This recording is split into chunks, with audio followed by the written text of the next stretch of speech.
beloved Prophet Muhammad sallallahu alaihi wasallam never hurt any servant, never misbehaved with the helpless poor, but he was always kind to everyone. Subhanallah.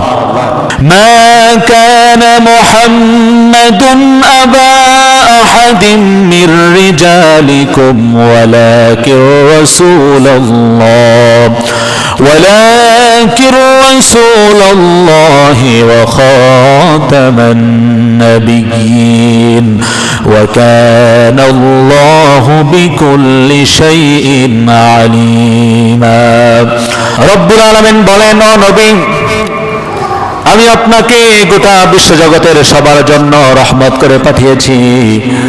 আবার আমি আপনার চরিত্রটা গোটা বিশ্বের সবার জন্য আদর্শ বানিয়ে দিয়েছি। পড়ি সুবহানাল্লাহ।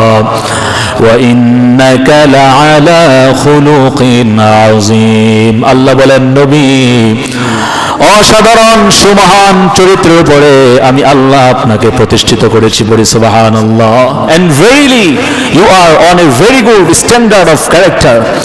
আল্লাহ বলেন, ও নবী, আপনার চরিত্রটা বড় সুন্দর, অসাধারণ সুমহান চরিত্রের উপরে আমি আল্লাহ আপনাকে প্রতিষ্ঠিত রেখেছি। পড়ি সুবহানাল্লাহ। আজিম শব্দটি আল্লাহ রাব্বুল আলামিনের সিফাতি নাম। আজিম শব্দটি আল্লাহ রাব্বুল আলামিনের গুণবাচক নাম। আজিম শব্দের অর্থ হলো বিরাট, মহান, সম্মানিত। আল্লাহ রাব্বুল আলামিন পৃথিবীর কোন নবী রাসূলের ব্যাপারে আজিম শব্দটি ব্যবহার করেন নাই। দুনিয়ার কোন নবী রাসূলের ব্যাপারে আজিম শব্দটি ব্যবহার করেন নাই। আল্লাহ রাব্বুল আলামিন শুধুমাত্র আজিম শব্দটি তার হাবিব মুহাম্মদ সাল্লাল্লাহু আলাইহি ওয়াসাল্লামের চরিত্রের ব্যাপারে ব্যবহার করেছেন। পড়ি সুবহানাল্লাহ। ওয়া ইন্নাকা লাআলা খুলুকিন আযীম। নবী হে, অসাধারণ সুমহান চরিত্রের উপরে আমি আল্লাহ আপনাকে প্রতিষ্ঠিত করেছি। পড়ি সুবহানাল্লাহ। আমার নবীর চরিত্রের ব্যাপারে সার্টিফিকেট দিয়েছেন কে? কথা বলেন, আমার নবীর চরিত্রের ব্যাপারে সার্টিফিকেট দিয়েছেন কে? যারা আমার নবীকে গালিগালাজ করেন, আমার নবীর চরিত্রের ব্যাপারে কটু কথা বলে, এরা হলো মানুষরূপী জানোয়ার, কুলাঙ্গার। ঠিক কিনা বলেন?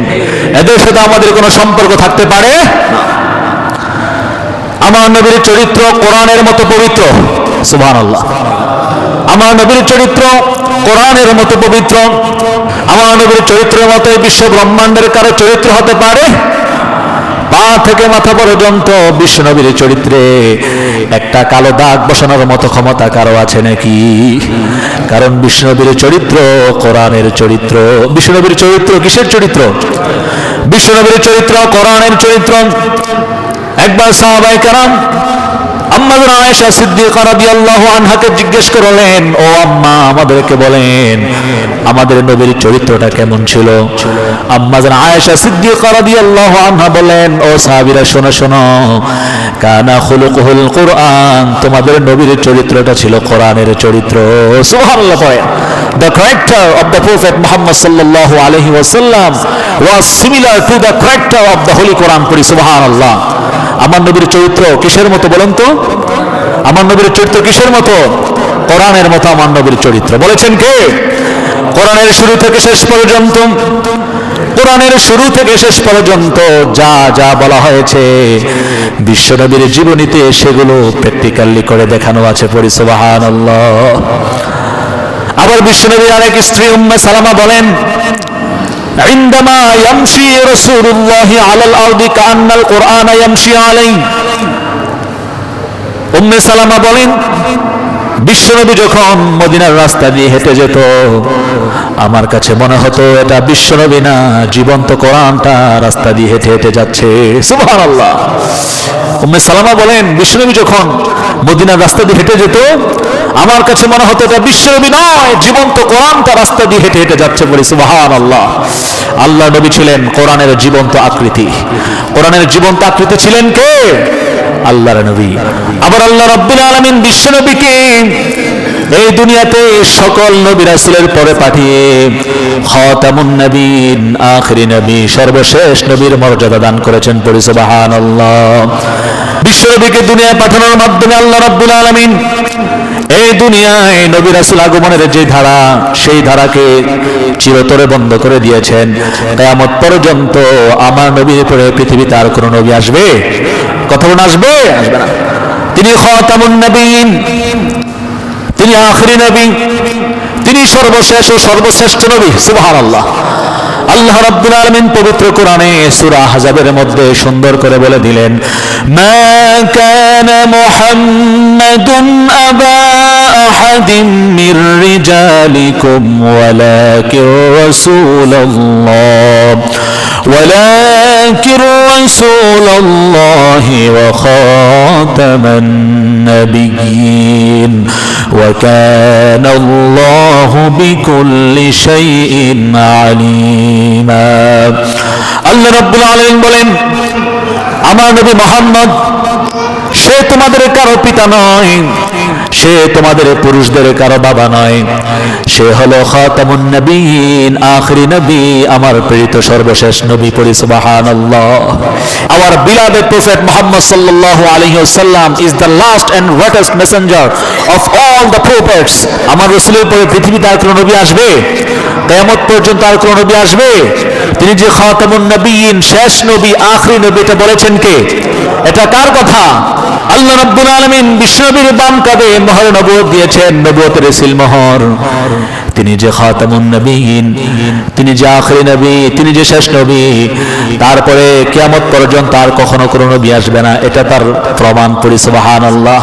যে সমস্ত সাহাবারা রাসূলের এই মোহর নবুয়ত দেখেছেন, তারা বলেছেন রাসূলের পিঠের মধ্যে, রাসূলের বাম কাঁধে, রাসূলের বাম কাঁধে কবুতরের ডিমের মতো উঁচু ছিল, কিছুটা লালচে কালার ছিল, এর মধ্যে সামান্য কিছু চুলও ছিল। সুবহানাল্লাহ।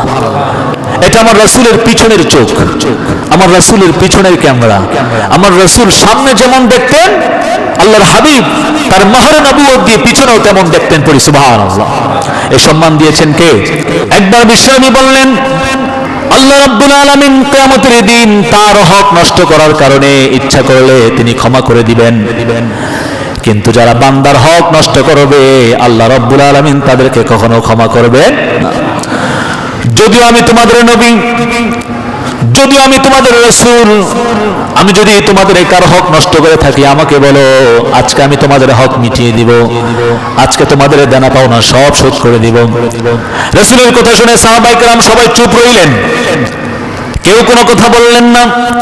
হঠাৎ করে পিছন থেকে এক সাহাবী দাঁড়ায় গেল, দাঁড়িয়ে বলল, ইয়া রাসূলুল্লাহ, ইয়া হাবিবাল্লাহ, আপনি আমার হক নষ্ট করেছেন। কি করেছেন? আপনি আমার হক নষ্ট করেছেন। রাসূল বললেন, সাহাবী, কিভাবে আমি তোমার হক নষ্ট করেছি? সাহাবী তখন বলে, ইয়া রাসূলুল্লাহ, ইয়া হাবিবাল্লাহ, যুদ্ধের ময়দানে আপনি এক কাফেরকে চাবুক দিয়ে মারার সময় আপনার চাবুকের বাড়ি আমার পিঠের মধ্যে পড়েছে। যেহেতু আপনি হক আদায় করতে চান, দেনা পাওনা শোধ করতে চান, আপনি আমাকে অনুমতি দেন, আমি চাবুক দিয়ে আপনার পিঠের মধ্যে আঘাত করি।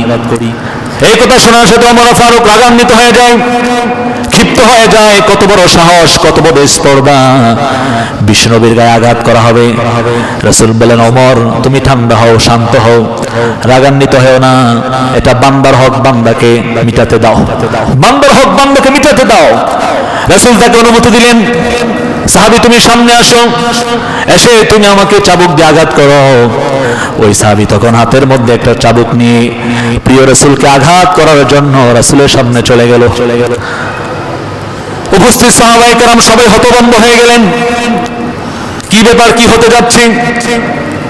কার এত বড় সাহস, কার এত বড় স্পর্ধা, প্রিয় রাসূলের গায়ে আঘাত করা হবে? সাহাবায়ে কেরাম অস্থির হয়ে গেলেন।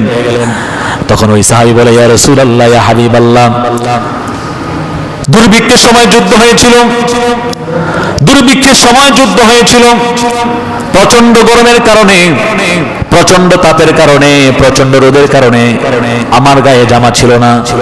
আপনি যখন চাবুক মেরেছিলেন, আপনার চাবুকের বাড়ি আমার খালি পিঠের মধ্যে পড়েছে। যদি আপনি যথা নিয়মে দেনা পাওনা শোধ করতে চান, আপনি আপনার জামাটা খুলেন, আপনার খালি পিঠের মধ্যে আমি চাবুক দিয়ে আঘাত করি। এই কথা শোনা মাত্র ওমর ফারুক আরো রাগান্বিত হয়ে যায়, আরো ক্ষিপ্ত হয়ে যায়। রাসূল বললেন, ওমর তুমি থামো, তুমি থামো, শান্ত হও, রাগান্বিত হও না, এটা বান্দার হক, বান্দাকে মিটাতে দাও। এই বলে আল্লাহ রাসূল ওনার জুব্বাটা উপরের দিকে টেনে ধরলেন, সাহাবীকে আঘাত করার জন্য বললেন। এবার সাহাবী রাসূলের পিছনে গিয়ে দুই হাত দিয়ে রাসূলকে জড়িয়ে ধরে মোহর নবুয়তের মধ্যে চুমু দিয়ে ফেলেছে। সুবহানাল্লাহ পড়ে। সাহাবী চোখের পানি ছেড়ে দিয়ে বলে, ইয়া রাসূলুল্লাহ, ইয়া হাবিবাল্লাহ, এই কাজটি করার জন্য আপনি আমাকে ক্ষমা করে দেন, এই কাজটি করার জন্য আপনি আমাকে মাফ করে দেন। আপনি আখেরি নবী, আপনি নবীদের নবী, সর্বশেষ নবী। কোনদিন আপনাকে খালি গায়ে দেখা যায় না, কোনদিন আপনাকে উদম গায়ে দেখা যায় না। শুনেছি আপনার পিছের মধ্যে মাহরে নবুয়ত রয়েছে, অনেক দিনের সাধনা, জল্পনা, কল্পনা। আমার ইচ্ছা আমি একটু আপনার মোহরে নবুয়তটা দেখব, আর ওই মোহরে নবুয়তের মধ্যে চুমু খেয়ে আমি আমার ঠোঁটটাকে জাহান্নাম থেকে পরিত্রাণ করাবো। আল্লাহু আকবার। রাসূল আপনি আমাকে ক্ষমা করে দেন। ফিদাকা আবি ওয়া উম্মি ওয়া মালি ইয়া রাসূলুল্লাহ, ফিদাকা আবি ওয়া উম্মি ওয়া মালি ইয়া হাবিবাল্লাহ। ওগো আল্লাহর রাসূল, আমার বাবা মা, আমার জীবন, আমার সম্পদ সবকিছু আপনার জন্য কুরবান হয়ে যাক গো নবী। সুবহানাল্লাহ পড়ে। আমার রাসূলের পিঠের মধ্যে মোহর নবুয়ত দিয়েছেন কে? তিনি যে শেষ নবী, খাতামুন নবীন, আখিরি নবী, কিয়ামত পর্যন্ত আর কোন নবী আসবেন, এটাই তার সবচেয়ে বড় প্রমাণ। ঠিক কিনা বলেন?